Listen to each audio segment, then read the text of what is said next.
The occupation of so much of my time by office work did not relax my attention to my own pursuits, which were never carried on more vigorously. It was about this time that I began to write in newspapers. The first writings of mine which got into print were 2 letters published towards the end of 1822, in the Traveller evening newspaper. The Traveller, which afterwards grew into the Globe and Traveller, by the purchase and incorporation of the Globe, was then the property of the well-known political economist, Colonel Torrens, and under the editorship of an able man, Mr. Walter Coulson, who, after being an amanuensis of Mr. Bentham, became a reporter, then an editor, next a barrister and conveyancer, and died counsel to the Home Office. It had become one of the most important newspaper organs of liberal politics. Colonel Torrens himself wrote much of the political economy of his paper, and had at this time made an attack upon some opinion of Ricardo and my father, to which, at my father's instigation, I attempted an answer, and Coulson, out of consideration for my father and goodwill to me, inserted it. There was a reply by Torrens, to which I again rejoined. I soon after attempted something considerably more ambitious. The prosecutions of Richard Carlile and his wife and sister for publications hostile to Christianity were then exciting much attention, and nowhere more than among the people I frequented. Freedom of discussion even in politics, much more in religion, was at that time far from being, even in theory, the conceded point which it at least seems to be now, and the holders of obnoxious opinions had to be always ready to argue and re-argue for the liberty of expressing them. I wrote a series of 5 letters, under the signature of Wycliffe, going over the whole length and breadth of the question of free publication of all opinions on religion, and offered them to the Morning Chronicle. 3 of them were published in January and February, 1823, the other 2, containing things too outspoken for that journal, never appeared at all. But a paper which I wrote soon after on the same subject, propos of a debate in the House of Commons, was inserted as a leading article, and during the whole of this year, 1823, a considerable number of my contributions were printed in the Chronicle and Traveller, sometimes notices of books, but oftener letters, commenting on some nonsense talked in Parliament, or some defect of the law, or misdoings of the magistracy or the courts of justice. In this last department the Chronicle was now rendering signal service. After the death of Mr. Perry, the editorship and management of the paper had devolved on Mr. John Black, long a reporter on its establishment, a man of most extensive reading and information, great honesty and simplicity of mind, a particular friend of my father, imbued with many of his and Bentham's ideas, which he reproduced in his articles, among other valuable thoughts, with great facility and skill. From this time the Chronicle ceased to be the merely Whig organ it was before, and during the next 10 years became to a considerable extent a vehicle of the opinions of the utilitarian radicals. This was mainly by what Black himself wrote, with some assistance from Fonblanque, who first showed his eminent qualities as a writer by articles and jus d'esprit in the Chronicle. The defects of the law, and of the administration of justice, were the subject on which that paper rendered most service to improvement. Up to that time hardly a word had been said, except by Bentham and my father, against that most peccant part of English institutions and of their administration.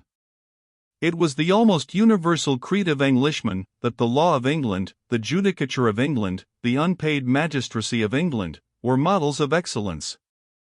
I do not go beyond the mark in saying, that after Bentham, who supplied the principal materials, the greatest share of the merit of breaking down this wretched superstition belongs to Black, as editor of the Morning Chronicle. He kept up an incessant fire against it, exposing the absurdities and vices of the law and the courts of justice, paid and unpaid, until he forced some sense of them into people's minds. On many other questions he became the organ of opinions much in advance of any which had ever before found regular advocacy in the newspaper press. Black was a frequent visitor of my father, and Mr. Grote used to say that he always knew by the Monday morning's article whether Black had been with my father on the Sunday. Black was one of the most influential of the many channels through which my father's conversation and personal influence made his opinions tell on the world, cooperating with the effect of his writings in making him a power in the country such as it has rarely been the lot of an individual in a private station to be, through the mere force of intellect and character, and a power which was often acting the most efficiently where it was least seen and suspected. I have already noticed how much of what was done by Ricardo, Hume, and Grote was the result, in part, of his prompting and persuasion. He was the good genius by the side of Brougham, and most of what he did for the public, either on education, law reform, or any other subject. And his influence flowed in minor streams too numerous to be specified. This influence was now about to receive a great extension by the foundation of the Westminster Review. Contrary to what may have been supposed, my father was in no degree a party to setting up the Westminster Review. The need of a radical organ to make head against the Edinburgh and Quarterly, then in the period of their greatest reputation and influence, had been a topic of conversation between him and Mr. Bentham many years earlier, and it had been a part of their Château en Espagne that my father should be the editor, but the idea had never assumed any practical shape. In 1823, however, Mr. Bentham determined to establish the review at his own cost, and offered the editorship to my father, who declined it as incompatible with his India House appointment. It was then entrusted to Mr. now Sir John Boring, at that time a merchant in the city. Mr. Boring had been for 2 or 3 years previous an assiduous frequenter of Mr. Bentham, to whom he was recommended by many personal good qualities, by an ardent admiration for Bentham, a zealous adoption of many, though not all of his opinions, and, not least, by an extensive acquaintanceship and correspondence with liberals of all countries, which seemed to qualify him for being a powerful agent in spreading Bentham's fame and doctrines through all quarters of the world. My father had seen little of Boring, but knew enough of him to have formed a strong opinion that he was a man of an entirely different type from what my father considered suitable for conducting a political and philosophical review, and he augured so ill of the enterprise that he regretted it altogether, feeling persuaded not only that Mr. Bentham would lose his money, but that discredit would probably be brought upon radical principles. He could not, however, desert Mr. Bentham, and he consented to write an article for the first number. As it had been a favorite portion of the scheme formerly talked of, that part of the work should be devoted to reviewing the other reviews, this article of my father's was to be a general criticism of the Edinburgh Review from its commencement. Before writing it, he made me read through all the volumes of the review, or as much of each as seemed of any importance, which was not so arduous a task in 1823 as it would be now, and make notes for him of the articles which I thought he would wish to examine, either on account of their good or their bad qualities.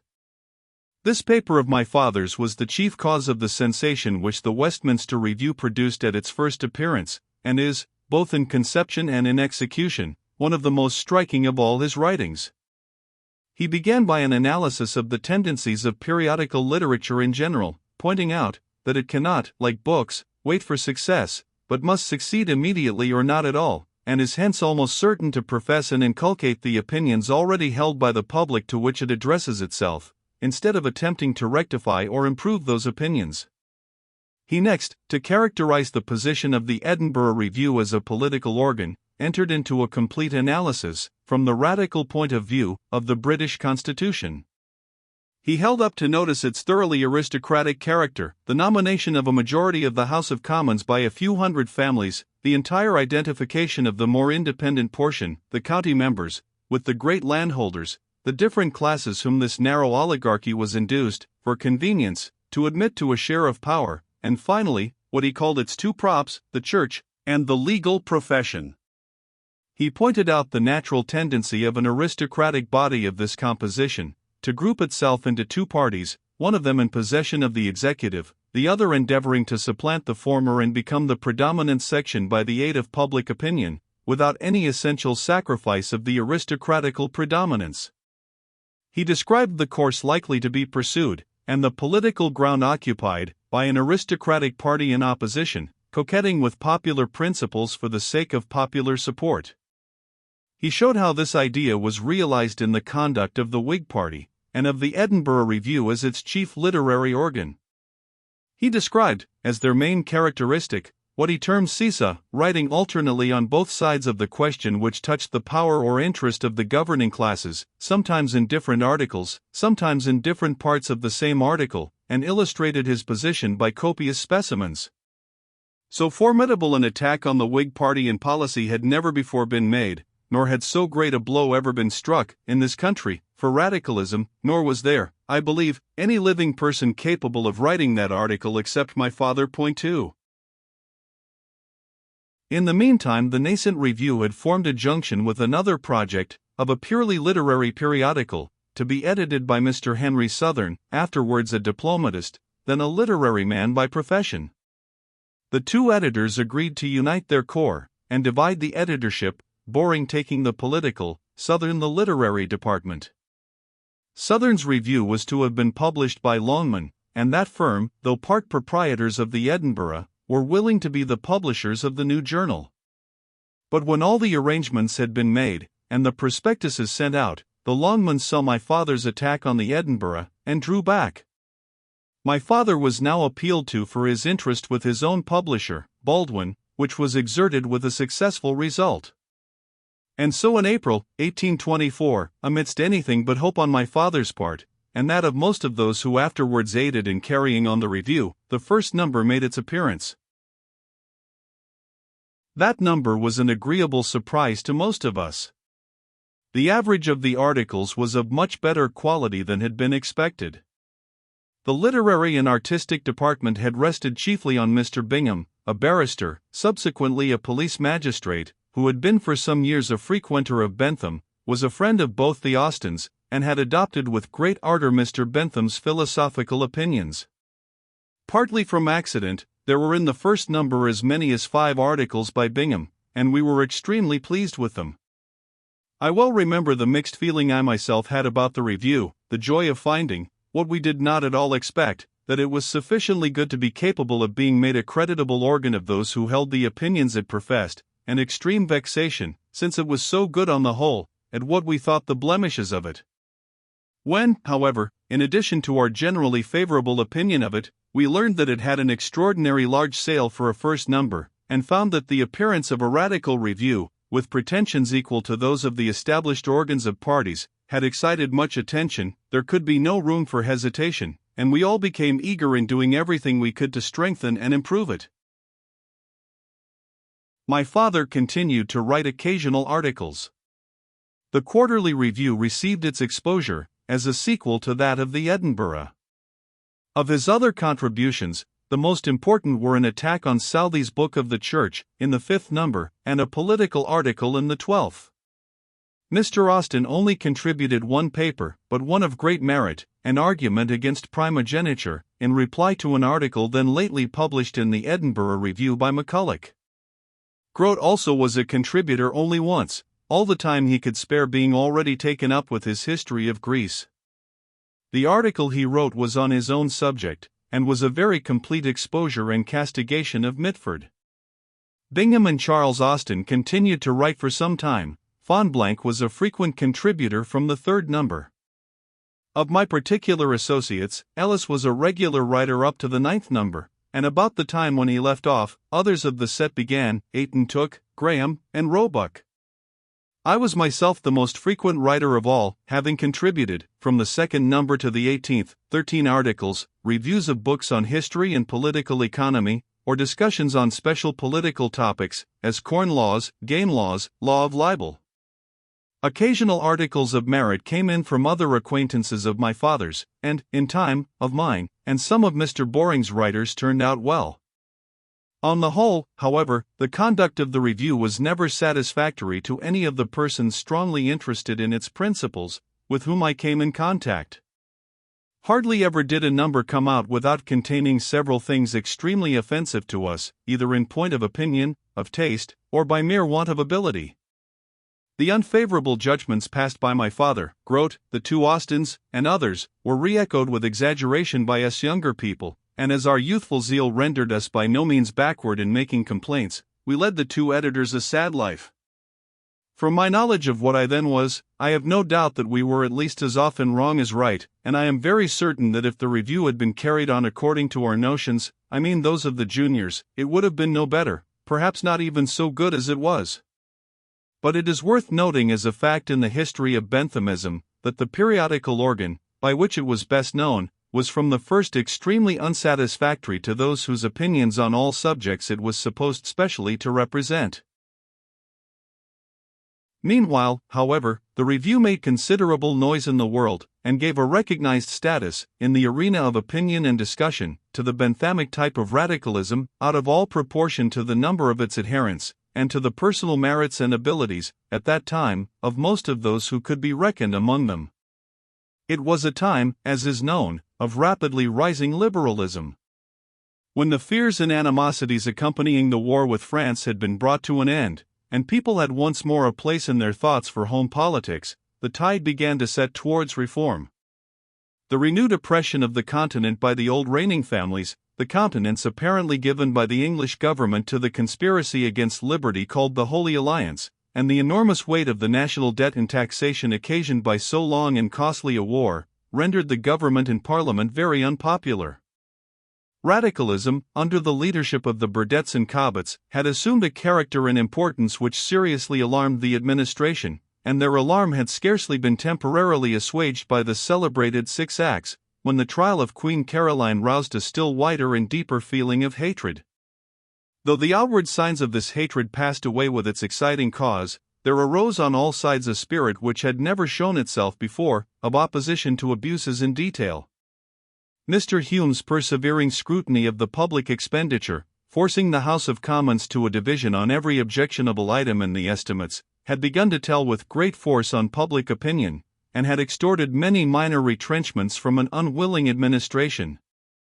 Political economy had asserted itself with great vigor in public affairs, by the petition of the merchants of London for free trade, drawn up in 1820 by Mr. Tooke and presented by Mr. Alexander Baring, and by the noble exertions of Ricardo during the few years of his parliamentary life. His writings, following up the impulse given by the bullion controversy, and followed up in their turn by the expositions and comments of my father and McCulloch, whose writings in the Edinburgh Review during those years were most valuable, had drawn general attention to the subject, making at least partial converts in the cabinet itself, and Huskisson, supported by Canning, had commenced the gradual demolition of the protective system, which one of their colleagues virtually completed in 1846, though the last vestiges were only swept away by Mr. Gladstone in 1860. Mr. Peel, then Home Secretary, was entering cautiously into the untrodden and peculiarly Benthamic path of law reform. At this period, when liberalism seemed to be becoming the tone of the time, when improvement of institutions was preached from the highest places, and a complete change of the constitution of Parliament was loudly demanded in the lowest, it is not strange that attention should have been roused by the regular appearance and controversy of what seemed a new school of writers, claiming to be the legislators and theorists of this new tendency. The air of strong conviction with which they wrote, when scarcely anyone else seemed to have an equally strong faith in as definite a creed, the boldness with which they tilted against the very front of both the existing political parties, their uncompromising profession of opposition to many of the generally received opinions, and the suspicion they lay under of holding others still more heterodox than they professed, the talent and verve of at least my father's articles, and the appearance of a corps behind him sufficient to carry on a review, and finally, the fact that the review was bought and read, made the so-called Bentham School in philosophy and politics fill a greater place in the public mind than it had held before, or has ever again held since other equally earnest schools of thought have arisen in England. As I was in the headquarters of it, knew of what it was composed, and as one of the most active of its very small number, might say without undue assumption, quorum pars magna fui, it belongs to me more than to most others, to give some account of it. This supposed school, then, had no other existence than what was constituted by the fact that my father's writings and conversation drew round him a certain number of young men who had already imbibed, or who imbibed from him, a greater or smaller portion of his very decided political and philosophical opinions. The notion that Bentham was surrounded by a band of disciples who received their opinions from his lips, is a fable to which my father did justice in his fragment on Mackintosh, and which, to all who knew Mr. Bentham's habits of life and manner of conversation, is simply ridiculous. The influence which Bentham exercised was by his writings. Through them he has produced, and is producing, effects on the condition of mankind, wider and deeper, no doubt, than any which can be attributed to my father. He is a much greater name in history. But my father exercised a far greater personal ascendancy. He was sought for the vigor and instructiveness of his conversation, and did use it largely as an instrument for the diffusion of his opinions. I have never known any man who could do such ample justice to his best thoughts in colloquial discussion. His perfect command over his great mental resources, the terseness and expressiveness of his language, and the moral earnestness as well as intellectual force of his delivery, made him one of the most striking of all argumentative conversers, and he was full of anecdote, a hearty laugher, and, when with people whom he liked, a most lively and amusing companion. It was not solely, or even chiefly, in diffusing his merely intellectual convictions that his power showed itself. It was still more through the influence of a quality, of which I have only since learned to appreciate the extreme rarity, that exalted public spirit, and regard above all things to the good of the whole, which warmed into life and activity every germ of similar virtue that existed in the minds he came in contact with, the desire he made them feel for his approbation, the shame at his disapproval, the moral support which his conversation and his very existence gave to those who were aiming at the same objects, and the encouragement he afforded to the faint-hearted or desponding among them, by the firm confidence which, though the reverse of sanguine as to the results to be expected in any one particular case, he always felt in the power of reason, the general progress of improvement, and the good which individuals could do by judicious effort. It was my father's opinions which gave the distinguishing character to the benthamic or utilitarian propagandism of that time. They fell singly, scattered from him, in many directions, but they flowed from him in a continued stream principally in three channels. One was through me, the only mind directly formed by his instructions, and through whom considerable influence was exercised over various young men, who became, in their turn, propagandists. A second was through some of the Cambridge contemporaries of Charles Austin, who, either initiated by him or under the general mental impulse which he gave, had adopted many opinions allied to those of my father, and some of the more considerable of whom afterwards sought my father's acquaintance and frequented his house. Among these may be mentioned Strutt, afterwards Lord Belper, and the present Lord Romilly, with whose eminent father, Sir Samuel, my father had of old been on terms of friendship. The third channel was that of a younger generation of Cambridge undergraduates, contemporary, not with Austin, but with Ayton Tooke, who were drawn to that estimable person by affinity of opinions, and introduced by him to my father. The most notable of these was Charles Buller. Various other persons individually received and transmitted a considerable amount of my father's influence, for example, Black, as before mentioned, and Fonblanque. Most of these, however, we accounted only partial allies. Fonblanque, for instance, was always divergent from us on many important points. But indeed there was by no means complete unanimity among any portion of us, nor had any of us adopted implicitly all my father's opinions. For example, although his essay on government was regarded probably by all of us as a masterpiece of political wisdom, our adhesion by no means extended to the paragraph of it in which he maintains that women may, consistently with good government, be excluded from the suffrage, because their interest is the same with that of men. From this doctrine, I, and all those who formed my chosen associates, most positively dissented. It is due to my father to say that he denied having intended to affirm that women should be excluded, any more than men under the age of 40, concerning whom he maintained in the very next paragraph an exactly similar thesis. He was, as he truly said, not discussing whether the suffrage had better be restricted, but only, assuming that it is to be restricted, what is the utmost limit of restriction which does not necessarily involve a sacrifice of the securities for good government? But I thought then, as I have always thought since, that the opinion which he acknowledged, no less than that which he disclaimed, is as great an error as any of those against which the essay was directed, that the interest of women is included in that of men exactly as much as the interest of subjects is included in that of kings, and no more, and that every reason which exists for giving the suffrage to anybody, demands that it should not be withheld from women. This was also the general opinion of the younger proselytes, and it is pleasant to be able to say that Mr. Bentham, on this important point, was wholly on our side. But though none of us, probably, agreed in every respect with my father, his opinions, as I said before, were the principal element which gave its color and character to the little group of young men who were the first propagators of what was afterwards called philosophic radicalism. Their mode of thinking was not characterized by Benthamism in any sense which has relation to Bentham as a chief or guide, but rather by a combination of Bentham's point of view with that of the modern political economy, and with the Hartleian metaphysics. Malthus's population principle was quite as much a banner and point of union among us as any opinion specially belonging to Bentham. This great doctrine, originally brought forward as an argument against the indefinite improbability of human affairs, we took up with ardent zeal in the contrary sense, as indicating the sole means of realizing that improbability by securing full employment at high wages to the whole laboring population through a voluntary restriction of the increase of their numbers. The other leading characteristics of the creed, which we held in common with my father, may be stated as follows. In politics, an almost unbounded confidence in the efficacy of two things, representative government and complete freedom of discussion.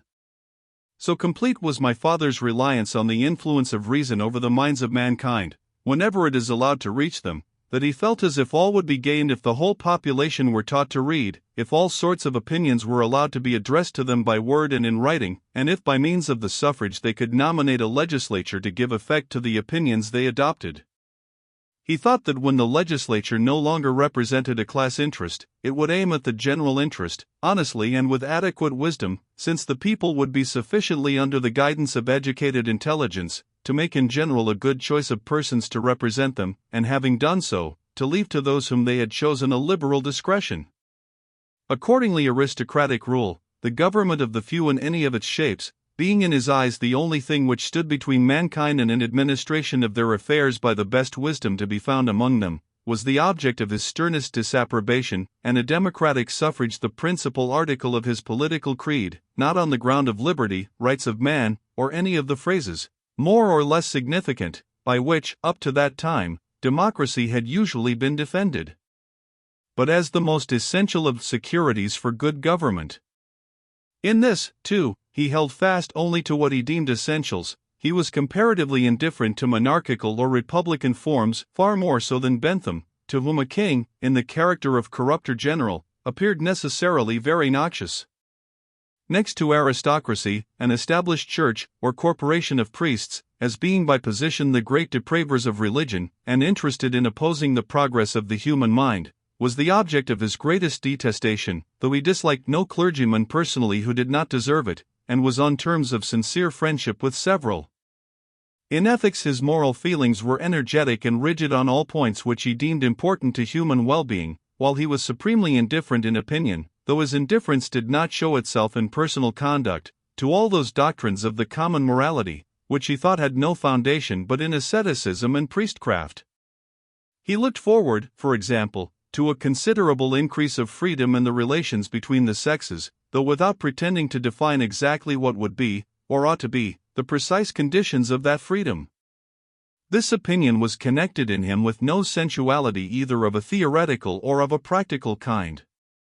He anticipated, on the contrary, as one of the beneficial effects of increased freedom, that the imagination would no longer dwell upon the physical relation and its adjuncts, and swell this into one of the principal objects of life, a perversion of the imagination and feelings, which he regarded as one of the deepest-seated and most pervading evils in the human mind. In psychology, his fundamental doctrine was the formation of all human character by circumstances, through the universal principle of association, and the consequent unlimited possibility of improving the moral and intellectual condition of mankind by education. Of all his doctrines none was more important than this, or needs more to be insisted on. Unfortunately, there is none which is more contradictory to the prevailing tendencies of speculation, both in his time and since. These various opinions were seized on with youthful fanaticism by the little knot of young men of whom I was one, and we put into them a sectarian spirit, from which, in intention at least, my father was wholly free. What we, or rather a phantom substituted in the place of us, were sometimes, by a ridiculous exaggeration, called by others, namely a school, some of us for a time really hoped and aspired to be. The French philosophes of the 18th century were the examples we sought to imitate, and we hoped to accomplish no less results. No one of the set went to so great excesses in his boyish ambition as I did, which might be shown by many particulars, were it not an useless waste of space and time. All this, however, is properly only the outside of our existence, or, at least, the intellectual part alone, and no more than one side of that. In attempting to penetrate inward, and give any indication of what we were as human beings, I must be understood as speaking only of myself, of whom alone I can speak from sufficient knowledge, and I do not believe that the picture would suit any of my companions without many and great modifications.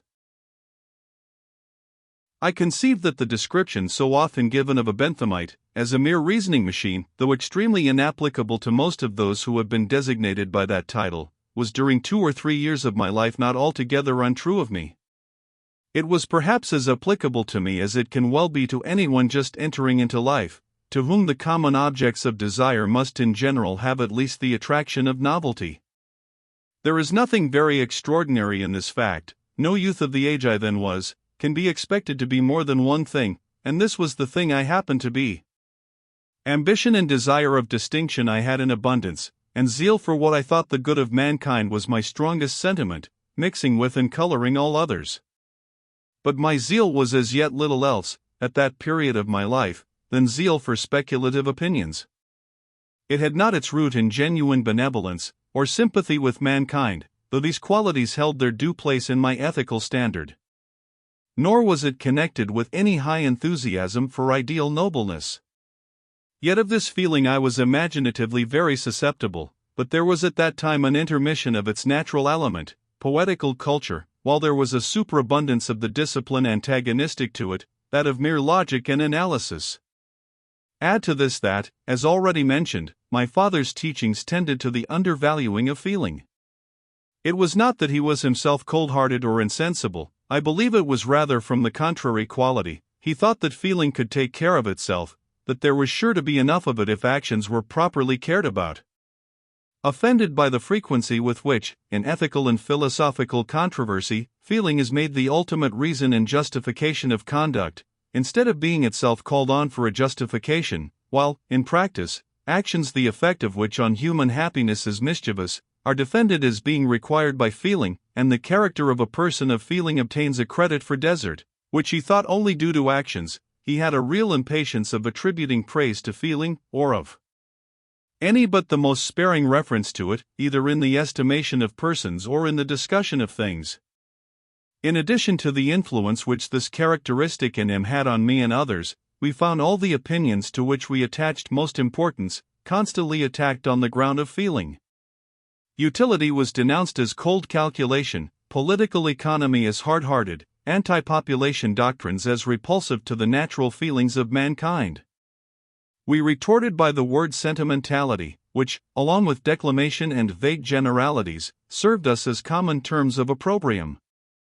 Although we were generally in the right, as against those who were opposed to us, the effect was that the cultivation of feeling, except the feelings of public and private duty, was not in much esteem among us, and had very little place in the thoughts of most of us, myself in particular. What we principally thought of, was to alter people's opinions, to make them believe according to evidence, and know what was their real interest, which when they once knew, they would, we thought, by the instrument of opinion, enforce a regard to it upon one another. While fully recognizing the superior excellence of unselfish benevolence and love of justice, we did not expect the regeneration of mankind from any direct action on those sentiments, but from the effect of educated intellect, enlightening the selfish feelings. Although this last is prodigiously important as a means of improvement in the hands of those who are themselves impelled by nobler principles of action, I do not believe that any one of the survivors of the Benthamites or utilitarians of that day now relies mainly upon it for the general amendment of human conduct. From this neglect both in theory and in practice of the cultivation of feeling, naturally resulted, among other things, an undervaluing of poetry, and of imagination generally, as an element of human nature.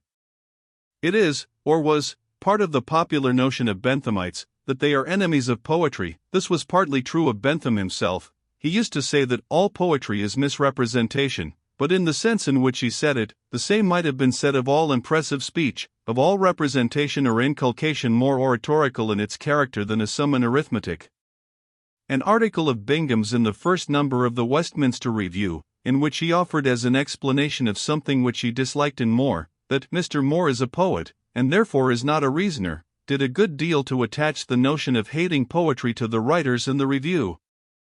But the truth was that many of us were great readers of poetry. Bingham himself had been a writer of it, while as regards me, and the same thing might be said of my father, the correct statement would be, not that I disliked poetry, but that I was theoretically indifferent to it.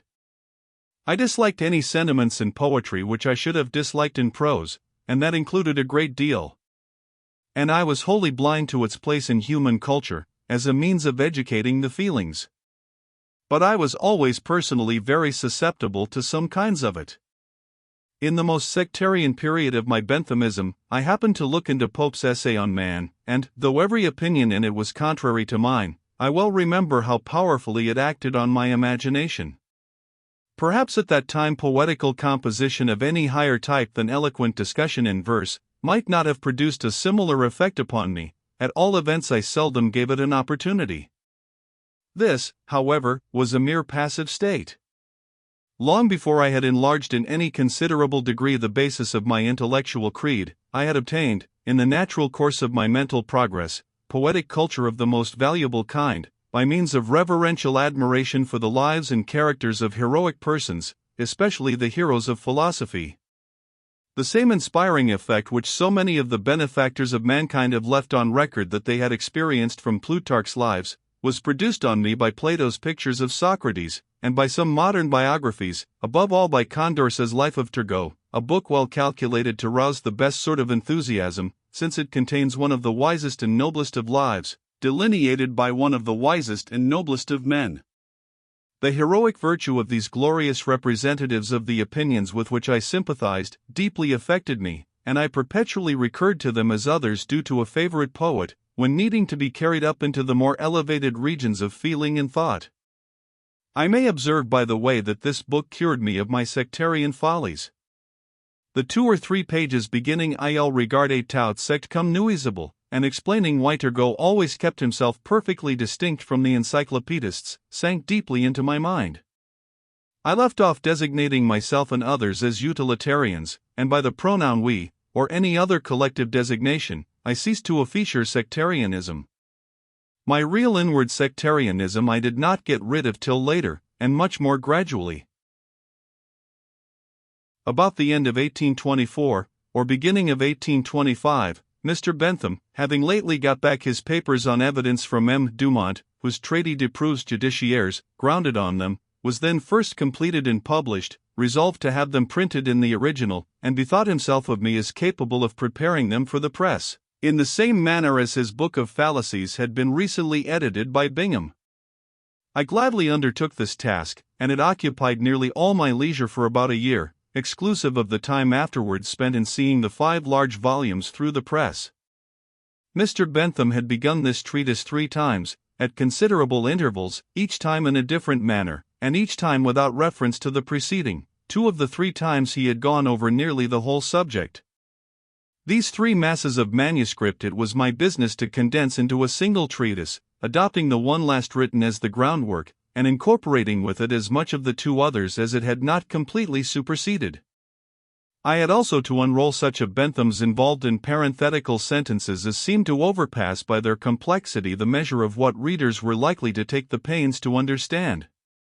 It was further Mr. Bentham's particular desire that I should, from myself, endeavor to supply any lacunae which he had left, and at his instance I read, for this purpose, the most authoritative treatises on the English law of evidence, and commented on a few of the objectionable points of the English rules, which had escaped Bentham's notice.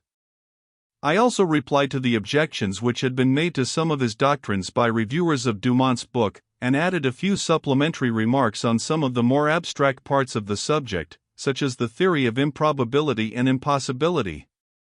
The controversial part of these editorial editions was written in a more assuming tone than became one so young and inexperienced as I was, but indeed I had never contemplated coming forward in my own person, and as an anonymous editor of Bentham I fell into the tone of my author, not thinking it unsuitable to him or to the subject, however it might be so to me. My name as editor was put to the book after it was printed, at Mr. Bentham's positive desire, which I in vain attempted to persuade him to forego. The time occupied in this editorial work was extremely well employed in respect to my own improvement.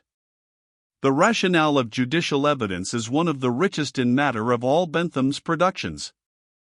The theory of evidence being in itself one of the most important of his subjects, and ramifying into most of the others, the book contains, very fully developed, a great proportion of all his best thoughts, while, among more special things, it comprises the most elaborate exposure of the vices and defects of English law, as it then was, which is to be found in his works, not confined to the law of evidence, but including, by way of illustrative episode, the entire procedure or practice of Westminster Hall. The direct knowledge, therefore, which I obtained from the book, and which was imprinted upon me much more thoroughly than it could have been by mere reading, was itself no small acquisition. But this occupation did for me what might seem less to be expected: it gave a great start to my powers of composition. Everything which I wrote subsequently to this editorial employment was markedly superior to anything that I had written before it. Bentham's later style, as the world knows, was heavy and cumbersome, from the excess of a good quality, the love of precision, which made him introduce clause within clause into the heart of every sentence, that the reader might receive into his mind all the modifications and qualifications simultaneously with the main proposition, and the habit grew on him until his sentences became, to those not accustomed to them, most laborious reading. But his earlier style, that of the fragment on government, plan of a judicial establishment, etc., is a model of liveliness and ease combined with fullness of matter, scarcely ever surpassed, and of this earlier style there were many striking specimens in the manuscripts on evidence, all of which I endeavored to preserve. So long a course of this admirable writing had a considerable effect upon my own, and I added to it by the assiduous reading of other writers, both French and English, who combined, in a remarkable degree, ease with force, such as Goldsmith, Fielding, Pascal, Voltaire, and Courier. Through these influences my writing lost the jejuneness of my early compositions, the bones and cartilages began to clothe themselves with flesh, and the style became, at times, lively and almost light. This improvement was first exhibited in a new field. Mr. Marshall, of Leeds, father of the present generation of Marshalls, the same who was brought into Parliament for Yorkshire, when the representation forfeited by Grampound was transferred to it, an earnest parliamentary reformer, and a man of large fortune, of which he made a liberal use, had been much struck with Bentham's Book of Fallacies, and the thought had occurred to him that it would be useful to publish annually the parliamentary debates, not in the chronological order of Hansard, but classified according to subjects, and accompanied by a commentary pointing out the fallacies of the speakers. With this intention, he very naturally addressed himself to the editor of the Book of Fallacies, and Bingham, with the assistance of Charles Austin, undertook the editorship. The work was called Parliamentary History and Review. Its sale was not sufficient to keep it in existence, and it only lasted 3 years. It excited, however, some attention among parliamentary and political people. The best strength of the party was put forth in it, and its execution did them much more credit than that of the Westminster Review had ever done. Bingham and Charles Austin wrote much in it, as did Strutt, Romilly, and several other liberal lawyers. My father wrote one article in his best style, the elder Austin another. Coulson wrote one of great merit. It fell to my lot to lead off the first number by an article on the principal topic of the session, that of 1825, the Catholic Association and the Catholic Disabilities. In the second number I wrote an elaborate essay on the commercial crisis of 1825 and the currency debates. In the third I had 2 articles, one on a minor subject, the other on the reciprocity principle in commerce, propos of a celebrated diplomatic correspondence between Canning and Gallatin.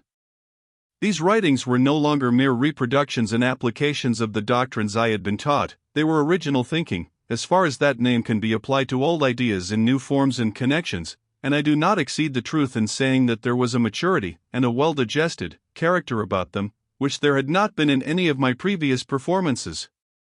In execution, therefore, they were not at all juvenile, but their subjects have either gone by, or have been so much better treated since, that they are entirely superseded, and should remain buried in the same oblivion with my contributions to the first dynasty of the Westminster Review. While thus engaged in writing for the public, I did not neglect other modes of self-cultivation. It was at this time that I learned German, beginning it on the Hamiltonian method, for which purpose I and several of my companions formed a class. For several years from this period, our social studies assumed a shape which contributed very much to my mental progress. The idea occurred to us of carrying on, by reading and conversation, a joint study of several of the branches of science which we wished to be masters of. We assembled to the number of a dozen or more. Mr. Grote lent a room of his house in Threadneedle Street for the purpose, and his partner, Prescott, one of the 3 original members of the Utilitarian Society, made one among us. We met 2 mornings in every week, from 8:30 till 10, at which hour most of us were called off to our daily occupations. Our first subject was political economy. We chose some systematic treatise as our textbook, my father's Elements being our first choice. One of us read aloud a chapter, or some smaller portion of the book. The discussion was then opened, and anyone who had an objection, or other remark to make, made it. Our rule was to discuss thoroughly every point raised, whether great or small, prolonging the discussion until all who took part were satisfied with the conclusion they had individually arrived at, and to follow up every topic of collateral speculation which the chapter or the conversation suggested, never leaving it until we had untied every knot which we found. We repeatedly kept up the discussion of some one point for several weeks, thinking intently on it during the intervals of our meetings, and contriving solutions of the new difficulties which had risen up in the last morning's discussion. When we had finished in this way my father's Elements, we went in the same manner through Ricardo's Principles of Political Economy, and Bailey's dissertation on Value. These close and vigorous discussions were not only improving in a high degree to those who took part in them, but brought out new views of some topics of abstract political economy.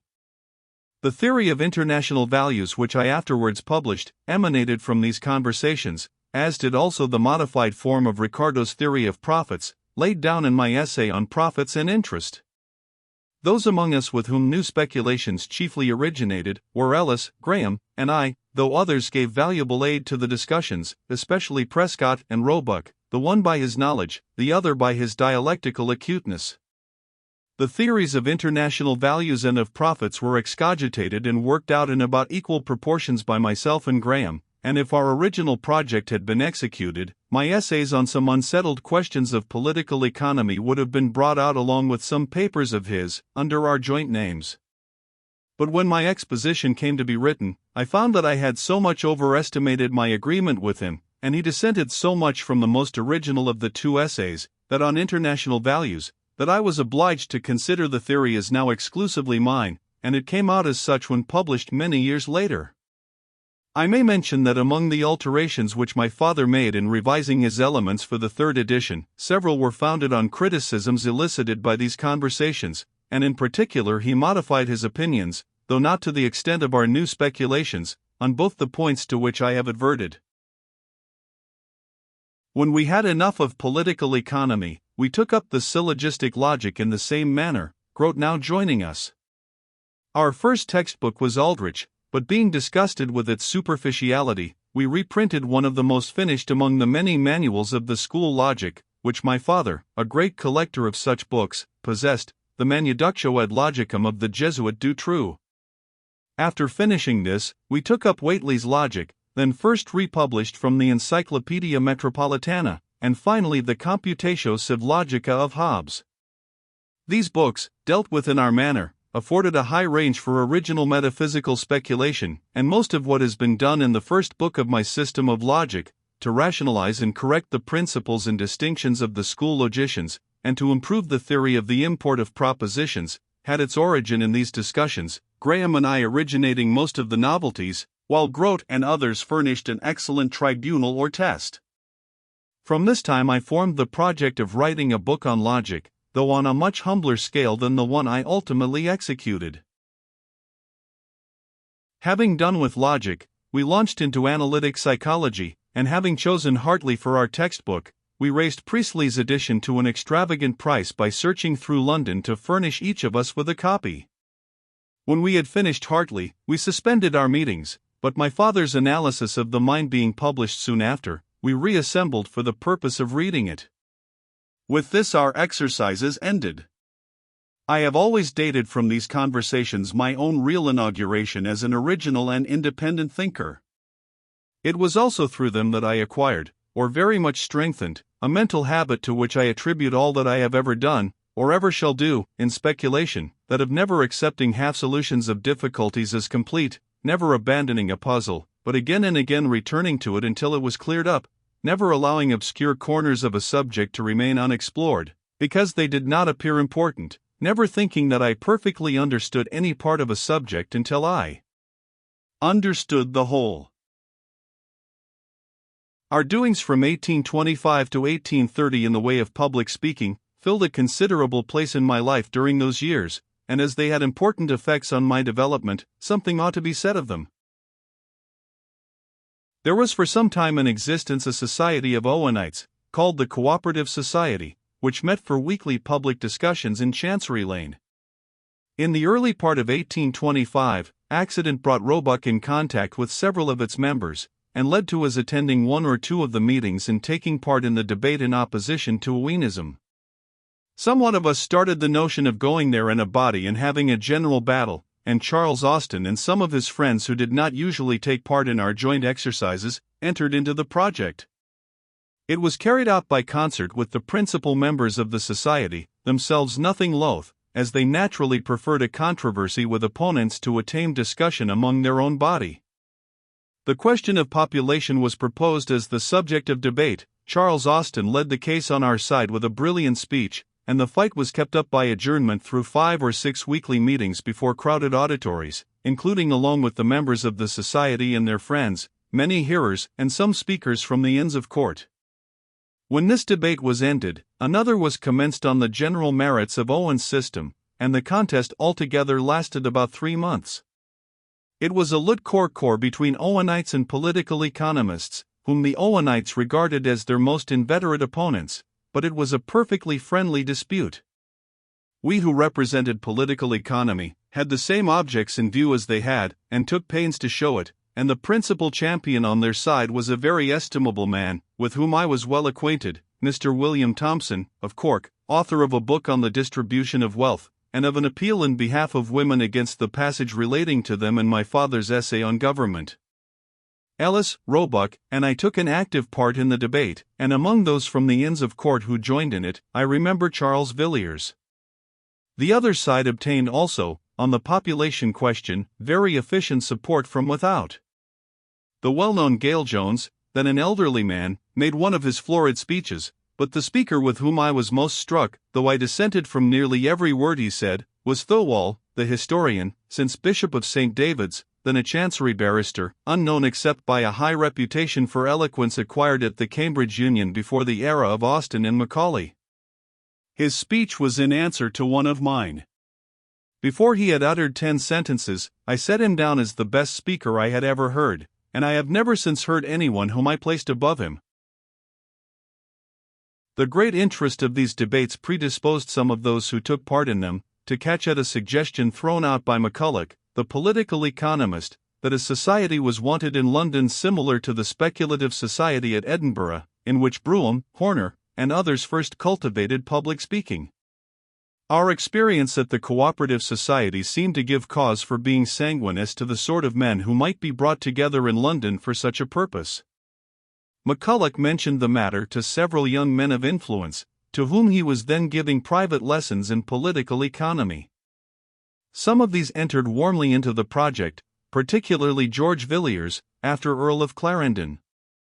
He and his brothers, Hyde and Charles, Romilly, Charles Austin and I, with some others, met and agreed on a plan.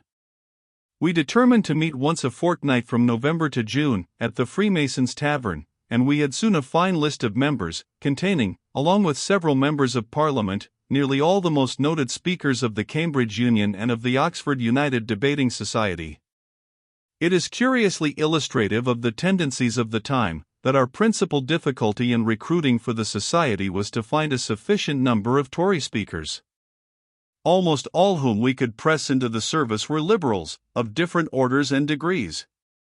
Besides those already named, we had Macaulay, Thirlwall, Praed, Lord Howick, Samuel Wilberforce, afterwards Bishop of Oxford, Charles Poulett Thomson, afterwards Lord Sydenham, Edward and Henry Lytton Bulwer, Fonblanque, and many others whom I cannot now recollect, but who made themselves afterwards more or less conspicuous in public or literary life. Nothing could seem more promising. But when the time for action drew near, and it was necessary to fix on a president and find somebody to open the first debate, none of our celebrities would consent to perform either office. Of the many who were pressed on the subject, the only one who could be prevailed on was a man of whom I knew very little, but who had taken high honors at Oxford and was said to have acquired a great oratorical reputation there, who some time afterwards became a Tory member of Parliament. He accordingly was fixed on, both for filling the president's chair and for making the first speech. The important day arrived, the benches were crowded, all our great speakers were present, to judge of, but not to help our efforts. The Oxford orator's speech was a complete failure.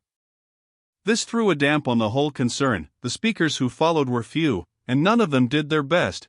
The affair was a complete fiasco, and the oratorical celebrities we had counted on went away never to return, giving to me at least a lesson in knowledge of the world. This unexpected breakdown altered my whole relation to the project.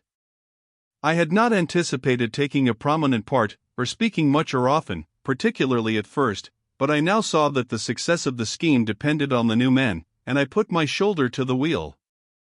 I opened the second question, and from that time spoke in nearly every debate. It was very uphill work for some time. The three Villiers and Romilly stuck to us for some time longer, but the patience of all the founders of the society was at last exhausted, except me and Roebuck. In the season following, 1826-7, things began to mend. We had acquired two excellent Tory speakers, Hayward and She. Afterwards Sergeant She. The radical side was reinforced by Charles Buller, Cockburn, and others of the second generation of Cambridge Benthamites, and with their and other occasional aid, and the two Tories as well as Roebuck and me for regular speakers, almost every debate was a battle rangy between the philosophic radicals and the Tory lawyers, until our conflicts were talked about, and several persons of note and consideration came to hear us. This happened still more in the subsequent seasons, 1828 and 1829, when the Coleridgeans, in the persons of Maurice and Stirling, made their appearance in the society as a second liberal and even radical party, on totally different grounds from Benthamism and vehemently opposed to it, bringing into these discussions the general doctrines and modes of thought of the European reaction against the philosophy of the 18th century, and adding a third and very important belligerent party to our contests, which were now no bad exponent of the movement of opinion among the most cultivated part of the new generation. Our debates were very different from those of common debating societies, for they habitually consisted of the strongest arguments and most philosophic principles which either side was able to produce, thrown often into close and serried confutations of one another. The practice was necessarily very useful to us, and eminently so to me. I never, indeed, acquired real fluency, and had always a bad and ungraceful delivery, but I could make myself listened to, and as I always wrote my speeches when, from the feelings involved, or the nature of the ideas to be developed, expression seemed important, I greatly increased my power of effective writing, acquiring not only an ear for smoothness and rhythm, but a practical sense for telling sentences, and an immediate criterion of their telling property, by their effect on a mixed audience. The society, and the preparation for it, together with the preparation for the morning conversations which were going on simultaneously, occupied the greater part of my leisure, and made me feel it a relief when, in the spring of 1828, I ceased to write for the Westminster. The review had fallen into difficulties. Though the sale of the first number had been very encouraging, the permanent sale had never, I believe, been sufficient to pay the expenses, on the scale on which the review was carried on. Those expenses had been considerably, but not sufficiently, reduced. One of the editors, Southern, had resigned, and several of the writers, including my father and me, who had been paid like other contributors for our earlier articles, had latterly written without payment. Nevertheless, the original funds were nearly or quite exhausted, and if the review was to be continued, some new arrangement of its affairs had become indispensable. My father and I had several conferences with Boring on the subject. We were willing to do our utmost for maintaining the review as an organ of our opinions, but not under Boring's editorship, while the impossibility of its any longer supporting a paid editor afforded a ground on which, without affront to him, we could propose to dispense with his services. We and some of our friends were prepared to carry on the review as unpaid writers, either finding among ourselves an unpaid editor, or sharing the editorship among us. But while this negotiation was proceeding with Boring's apparent acquiescence, he was carrying on another in a different quarter, with Colonel Paranet Thompson, of which we received the first intimation in a letter from Boring as editor, informing us merely that an arrangement had been made, and proposing to us to write for the next number, with promise of payment. We did not dispute Boring's right to bring about, if he could, an arrangement more favorable to himself than the one we had proposed, but we thought the concealment which he had practiced towards us, while seemingly entering into our own project, an affront, and even had we not thought so, we were indisposed to expend any more of our time and trouble in attempting to write up the review under his management. Accordingly, my father excused himself from writing, though 2 or 3 years later, on great pressure, he did write one more political article. As for me, I positively refused. And thus ended my connection with the original Westminster. The last article which I wrote in it had cost me more labor than any previous, but it was a labor of love, being a defense of the early French revolutionists against the Tory misrepresentations of Sir Walter Scott, in the introduction to his Life of Napoleon. The number of books which I read for this purpose, making notes and extracts, even the number I had to buy, for in those days there was no public or subscription library from which books of reference could be taken home, far exceeded the worth of the immediate object, but I had at that time a half-formed intention of writing a history of the French Revolution, and though I never executed it, my collections afterwards were very useful to Carlyle for a similar purpose.